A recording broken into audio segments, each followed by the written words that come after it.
के पहले वचन को अगर हम गौर करते हैं, उसको हम पढ़ेंगे, हिंदी में पढ़ेंगे। हे यहोवा, हमारी नहीं वरन अपने ही नाम की महिमा अपनी करुणा और सच्चाई के निमित्त कर।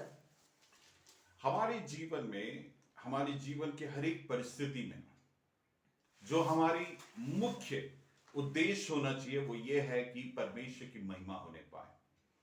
हमारी परिस्थितियां अच्छी हो, विपरीत परिस्थिति हो, हमारे जीवनों में सफलता की बहार आ रहा हो तब भी, या बिल्कुल सकेती के परिस्थिति से गुजरे, उन सब में परमेश्वर की उपस्थिति में प्रार्थना करने वाली एक बात है, वो है कि परमेश्वर मात्र तेरी महिमा होने पाए।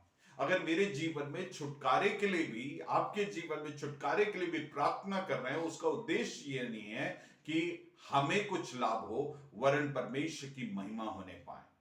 चूंकि हमारे जीवन में जो कुछ भी होता है, हम विश्वासी होने के नाते, हम परमेश्वर के लोग होने के नाते, उसके द्वारा परमेश्वर की महिमा होना हमारे जीवन का मंशा होने पाए। हम आगे वचन को पढ़ेंगे। जाति जाति के लोग क्यों कहने पाए, उनका परमेश्वर कहाँ रहा।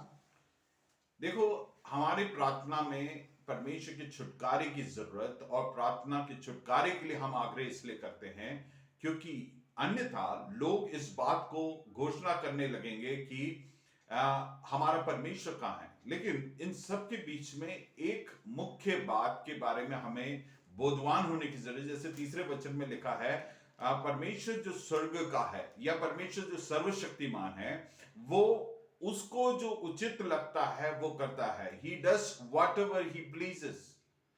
अर्थात इसका अर्थ ये नहीं है कि परमेश्वर अपने हित के सोचता है, लेकिन हमारे हित में सबसे उपयुक्त जो है वो परमेश्वर करता है, क्योंकि वो सर्वज्ञानी है और अपने सर्वशक्तिमान परमेश्वर होने के नाते और संप्रभुता का परमेश्वर होने के नाते, सॉवरेन गॉड होने के नाते, वो अपने निर्णय को हमारे सबसे उचित हित में लेता है, क्योंकि वो हमसे प्रेम करता है, क्योंकि वो दयालु परमेश्वर है, वो प्रेमी परमेश्वर है। उसके नाते अब हम कुछ बातों को गौर करेंगे। जैसे अगर आपने चौथे, पांचवें, छठे और सातवें वचन को देखते हैं, यहां पे कुछ बातें बताया गया है जो मूर्तियों से सरोकार रखने वाली। लेकिन हम सातवें वचन को और आठवें वचन को पढ़ेंगे।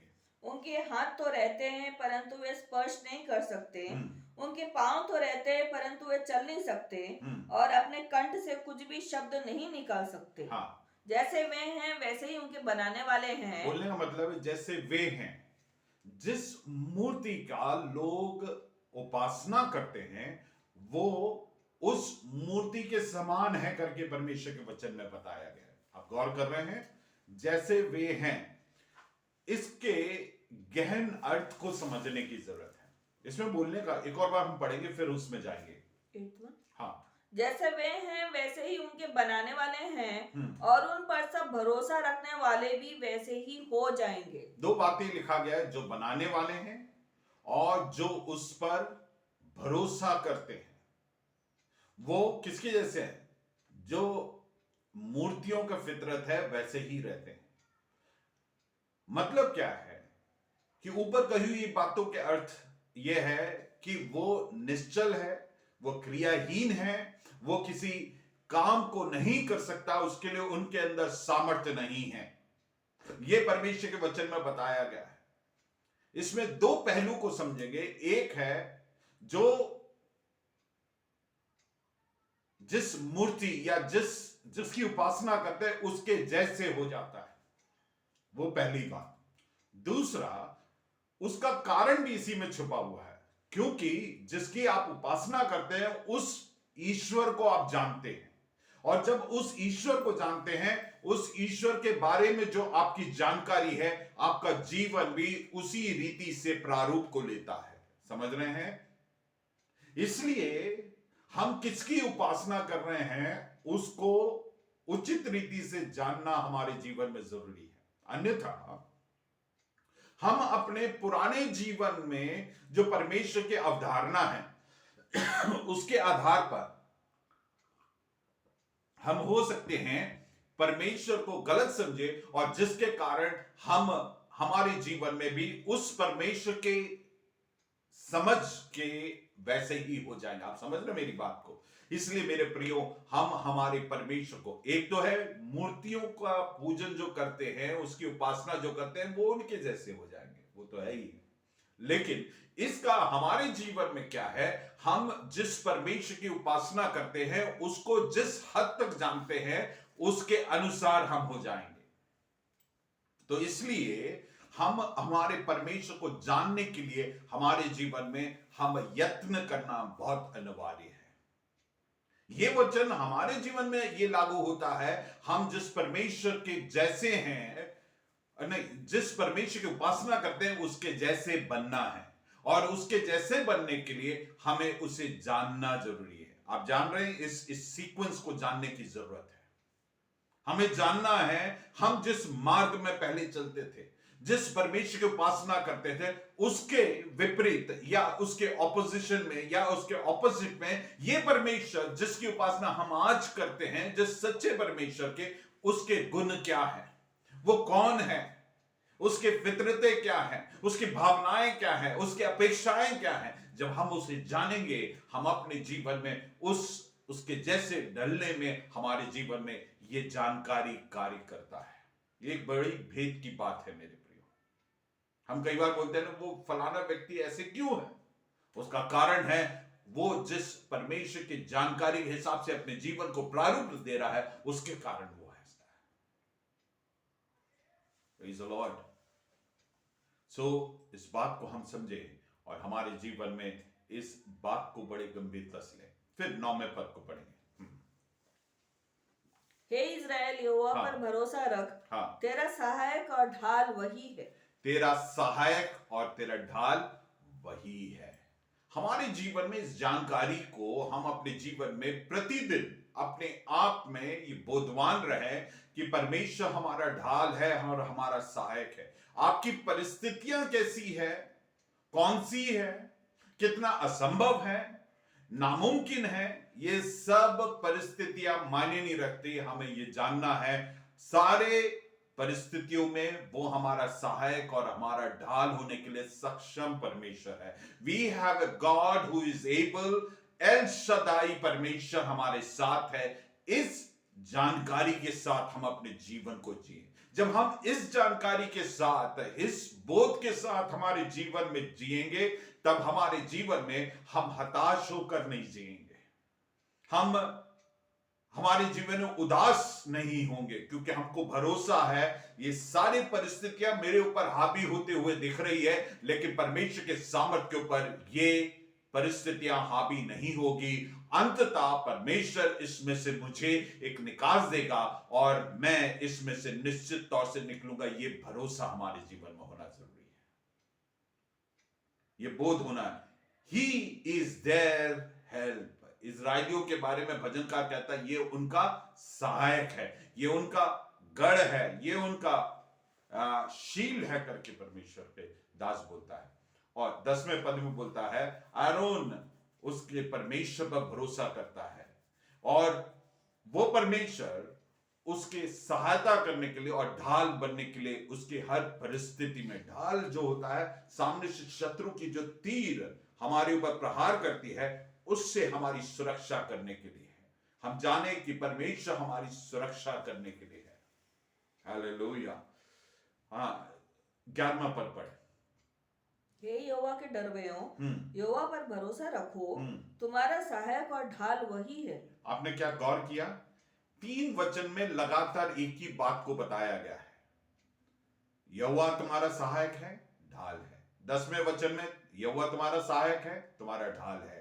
11वें वचन में यहोवा तुम्हारा सहायक है, तुम्हारा ढाल है। सो ये स्पष्ट करता है, हमारे जीवन में इस बात को स्थिर किया जा रहा है, भरोसा दिलाया जा रहा है कि परमेश्वर हमारे जीवन में निश्चित तौर से वो हमारा ढाल और हमारा सहायक है। He would be our help and our shield in every given situation. आप अंधेरे में अकेले जा रहे होंगे, आप विपरीत परिस्थिति में होंगे, परमेश्वर हमारा ढाल होगा। Praise the Lord. विगत दिनों में हमारा बेटा अभिषेक कहीं जा रहा था, उसके ऊपर उस रास्ते में किसी ने पेड़ काट रहे थे बिना देखे, वो कटा हुआ पेड़ इसके ऊपर गिरा, उसके नीचे आया, लेकिन परमेश्वर ने अद्भुत रीति से सुरक्षा को दिया। मेरे लिए बड़े, मैं इस बात को जब वो घर पे आके बताया कि मुझे खड़े होते नहीं बन रहा, तमाम चीजें, हम घबरा गए, लेकिन परमेश्वर उसके बीच में भी उसको सुरक्षा को प्रदान किया, कुछ नहीं होने दिया। डॉक्टर को दिखाया, डॉक्टर ने बोला कोई दिक्कत नहीं, घबराने वाली कोई बात नहीं है। परमेश्वर हमारे जीवन में अपने सुरक्षा को देता है। वो ऐसा हो सकता था कि हमारे लिए दुखद बात हो सकता था, लेकिन परमेश्वर सुरक्षा को प्रदान करता है। हम अपने जीवन में प्रतिदिन इस बात को, हम सबका गवाही है कि हम उसके कार्यों को चख के जान पाते हैं कि यहोवा कितना है भला। वो हमारा सहायक है, हमारा शील्ड है, सुरक्षा को प्रदान करता है ना। 12वें पद में हम देखते हैं, Lord has been mindful of us. परमेश्वर मेरे बारे में सोचता रहता है। आप सोचे कि आपके शहर के या आपके राज्य के जो बड़े अधिकारी, उच्च अधिकारी है, वो आपके बारे में अगर सोचता रहे तो हमारे लिए कितनी लाभ की बात है, हमारे लिए कितनी गर्व की बात है, और कितनी मुख्य बात है कि वो हमारे बारे में सोचता रहता है। और परमेश्वर के बारे में लिखा है, हिंदी में पढ़ेंगे, यहोवा ने हमको स्मरण किया है। यहोवा ने हमें स्मरण किया है। अंग्रेजी में लिखा, Lord has been mindful of us. परमेश्वर लगातार हमारे बारे में स्मरण करता रहता है। हालेलुया। किसके बारे में? आप अपना नाम दे और बोले आपको लग रहा है कि आप आपके परिस्थिति में अकेले छूट गए हैं, इस बात को अपने जहन से निकाल ले और जाने कि यहोवा तेरे बारे में स्मरण करता रहता है। Praise the Lord. Rekha sister के बारे में स्मरण करता रहता है, ज्योति सिस्टर के बारे में स्मरण करता रहता है, अभिषेक के बारे में स्मरण करता रहता है, जिनू के बारे में स्मरण। हम अपने नाम को ले और बोले कि परमेश्वर तुझे धन्यवाद देता हूं कि तू मेरे बारे में स्मरण करता रहता है, तू मेरा ढाल, मेरा सहायक, मेरे अगुआ बनकर मेरे जीवन में बना रहता है। हालेलुया। क्यों ना हम अपने मुंह को खोले और परमेश्वर को धन्यवाद दें। Hallelujah. Let us thank God. Hallelujah. परमेश्वर हमारे बारे में स्मरण करता रहता है, हमारे बारे में ध्यान रखता रहता है, इसलिए हम परमेश्वर को धन्यवाद दें। आज मुझे सुनने वाले हरेक इस बारे में बिल्कुल स्पष्ट हो सकते हैं कि परमेश्वर आपके बारे में स्मरण करता है। परमेश्वर के वचन में लिखा है, हमारे हर एक बाल को उसने गिन रखा है। Praise the Lord, praise the Lord. परमेश्वर डिटेल में हमें जानता है, हमारे नाम से हमें जानता है। Praise the Lord. आकाश और पृथ्वी टल जाए लेकिन परमेश्वर का वचन कभी नहीं टलता। परमेश्वर के वचन में लिखा, क्या मैं मनुष्य हूं कि झूठ बोलता हूं। इससे हम जान सकते हैं कि परमेश्वर सत्य ही बोलता है और उसका वचन कभी नहीं बदलता है, न टलता है। तो ऐसा है तो ये वचन हमारे लिए बड़ी हियाव की बात है। परमेश्वर हमें स्मरण रखता रहता है। अब जब भी आप अपने आप को अकेले महसूस करते हैं, इस वचन को अपने जीवन में दोहराएं और धन्यवाद करके प्रार्थना। वचन की प्रार्थना हमारे जीवन में बड़ी सामर्थ्य है मेरे प्रियो। शैतान कई बार हमारे जीवनों में विचारों को लेकर आता है जहां पे हमें ये आभास दिलाने की कोशिश करते हैं कि हम अकेले हैं, हमारे परिस्थितियों में हम निस्सहाय हैं, हमें सुरक्षा देने वाला कोई नहीं है। लेकिन ये वचन हमारे जीवन में हियाव के होने पाए। God is always mindful about me. Praise the Lord. जब भी आप अकेले महसूस कर, छाती में हाथ रखें और भरोसे के साथ इसको घोषणा करें कि यहोवा मेरे बारे में सोचता रहता, वो स्मरण करता रहता है। हालेलुया। फिर आगे क्या पढ़ते हैं? वह इज़राइल के घराने को आशीष देगा। वो इस्राएल के घराने को आशीष देगा। ये भरोसे के साथ बोलता है, घोषणा करता, आशीष देगा। ये संदेह वाली बात नहीं है, परमेश्वर आशीष को देगा। फिर वह हारून के घराने को आशीष देगा। इंग्लिश में 3 बार इसको रिपीट किया गया। He will bless us, he will bless the house of Israel, he will bless the house of Aaron. Bless 3 बार कहा गया। 13वें पद में भी इसी बात को बताया है, जो परमेश्वर के डरवैये हैं उनको परमेश्वर आशीषित करे। किनको? छोटे और बड़े सबको वो आशीषित करेगा। हालेलुया। आप अपने आप को, आपका दर्जा क्या है ये मायने नहीं रखता परमेश्वर के काम के लिए। आप छोटे हो बड़े हो, परमेश्वर के नजर में सब एक हैं। मनुष्य की नजर में आप छोटे हो सकते हैं, बड़े हो सकते हैं, लेकिन परमेश्वर बोलता है सबको मैं आशीषित करूंगा। हालेलुया। किन के लिए? इसमें कुछ क्वालिफिकेशन दिया है, उसमें एक मुख्य क्वालिफिकेशन जो है वो ये है, परमेश्वर के डरवइये। हमारे जीवन में मैं कहता हूं सबसे बड़ी आशीष का जो स्रोत है परमेश्वर का भय मानना। और जब हम परमेश्वर के भय मानते हैं, परमेश्वर के आज्ञाओं का पालन करते हैं, और जो आज्ञाओं का पालन करना वो प्रमाणित करता है हम परमेश्वर से प्रेम रखते हैं। यही हम परमेश्वर के वचन में पढ़ते हैं। इसलिए परमेश्वर का भय मानकर, परमेश्वर से प्रेम रखकर, परमेश्वर के वचन को, हर एक वचन को पूर्ण करना हमारे जीवन का सबसे बड़ा लक्ष्य होना पाए। परमेश्वर बोलता है मैं तुझे आशीषित करूंगा।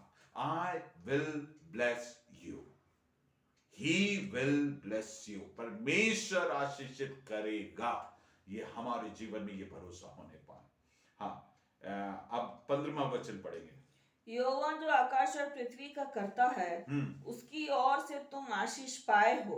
तो परमेश्वर के सामर्थ को यहां पे अटेस्ट करके बता रहा है। आकाश और पृथ्वी का कर्ता, मतलब उसके सामर्थ को यहां पे जता रहे हैं। और उसके बाद बोल रहा है वो तुझे आशीषित करेगा। मतलब बोलने का मतलब है उसके लिए कुछ भी नामुमकिन नहीं है।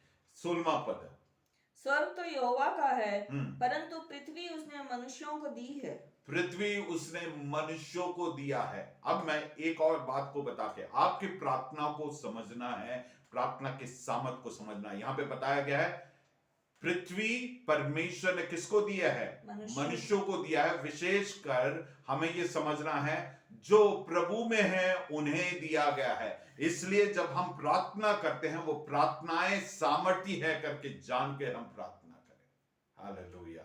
इसलिए मेरी और आपकी प्रार्थना का जो अधिकार है वो उसको समझकर हम प्रार्थना करना शुरू करें, हमारे प्रार्थना शैली बदलने पाए। Praise the Lord. हमने आज 3 बातों को मुख्यतः हमने गौर किया। एक, जिसकी हम उपासना करते हैं उसके जैसे हो जाते हैं। इसलिए हमारी जानकारी जिस परमेश्वर की हम उपासना करते हैं, किसकी? हम सर्वशक्तिमान सत्य परमेश्वर की उपासना करते हैं, उसे जानने के लिए हमारी यत्न करने पाए। दूसरा, हमें परमेश्वर क्या करेगा? हमारा सहायक और हमारा क्या है? शील्ड बनेगा। शील्ड के लिए क्या है? ढाल बनेगा। तीसरा, परमेश्वर हमें आशीषित करेगा, मुख्यतः उसके डरवैयों को आशीषित करेगा। चौथी बात, परमेश्वर के वचन में हमने देखा जो आकाश और पृथ्वी को बनाने वाला है वो हमारे लिए कार्य करेगा। इसलिए हम भरोसा कर सकते हैं और हम अंततः हमने देखे कि हमारी प्रार्थना इसलिए बदलने पाए क्योंकि परमेश्वर ने हमें पृथ्वी को दिया है। हम जब प्रार्थना करते हैं हम हमारे उस अधिकार को परमेश्वर के हाथ में सौंपते और बोलते हैं परमेश्वर मेरे जीवन की भागदौड़ को तू संभाल, तेरे इच्छा जैसे स्वर्ग में है, इस पृथ्वी में जो तूने मुझे दिया है, जिस परिवार जो मुझे दिया है, इसमें तू पूरा कर। यह हमारी प्रार्थना होना चाहिए, यह हमारा फोकस होना। परमेश्वर इन वचनों के द्वारा हमें आशीषित करने